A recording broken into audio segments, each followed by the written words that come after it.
الرجيم بسم الله الرحمن الرحيم أولئك جزاؤهم أن عليهم لعنة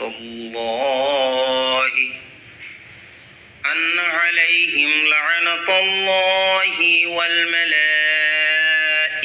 والناس أجمعين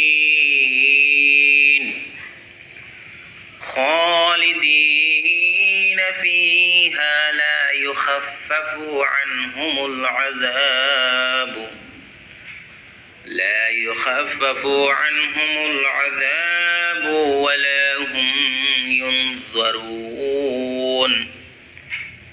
ولا هم ينظرون إلا الذين تابوا من بعد ذلك وأصلحوا فإن الله غفور رحيم।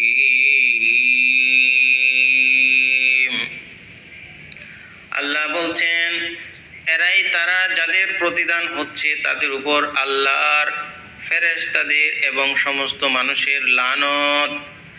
তারা সেখানে চিরকাল অবস্থান করবে, তাদের উপর থেকে আযাব হালকা করা হবে না এবং তাদের অবকাশও দেওয়া হবে না।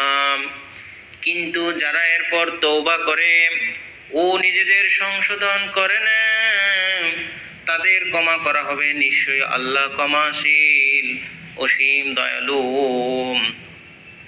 সূরা আল ইমরানের 87, 88, 89 নম্বর আয়াত।